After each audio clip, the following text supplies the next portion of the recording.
আওয়ামী লীগ সরকারের আমলে ক্ষমতার দম্ভে বিরোধী রাজনৈতিক দলকে উদ্দেশ্য করে খেলা হবে কথাটি প্রায়ই বলতেন ওবায়দুল কাদের।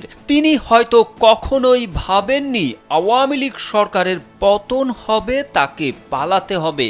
কারণ দম্ভ ভরে তাকে বলতে শোনা যায়, পালাবো না, প্রয়োজনে ফখরুল সাহেবের বাসায় গিয়ে উঠবো। কিন্তু ছাত্র জনতার আন্দোলনের মুখে পতন হয় দীর্ঘ 15 বছরের আওয়ামী সরকারের।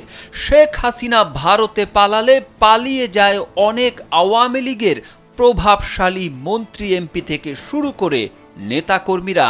আর এই পালানোর মিছিলে রয়েছেন আওয়ামী লীগের সাধারণ সম্পাদক এবং সাবেক সড়ক পরিবহন ও সেতু মন্ত্রী ওবায়দুল কাদের।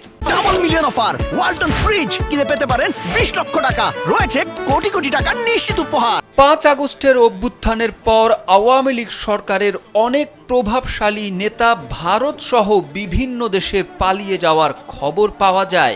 তবে ওবায়দুল কাদের কোথায় আছেন তা নিয়ে নিশ্চিত কোনো খবর পাওয়া যায়নি। কিন্তু সম্প্রতি ইন্টারনেটে প্রচারিত একটি ভিডিওতে দাবি করা হয় ওবায়দুল কাদের মারা গেছেন। টিকটকে প্রচারিত ওবায়দুল কাদের মারা গেছে শীর্ষক ভিডিওতে দাবি করা হয়েছে বঙ্গবন্ধু শেখ মুজিবুর রহমান মেডিকেল বিশ্ববিদ্যালয়ে ভর্তির পর মারা গেছেন তিনি। ওই ভিডিওটি প্রায় 8 লাখ বার দেখা হয়েছে। তবে বিষয়টি সত্য নয় বলে এক প্রতিবেদনে জানিয়েছে বাংলাদেশের তথ্য যাচাইকারী প্রতিষ্ঠান ফ্যাক্ট চেক রিউমার স্ক্যানার। বৃহস্পতিবার প্রকাশিত ওই প্রতিবেদনে বলা হয় ওবায়দুল কাদের মারা যাননি, বরং 2021 সালে তার অসুস্থতার ঘটনার পুরনো একটি ভিডিওকে উক্ত দাবিতে প্রচার করা হয়েছে।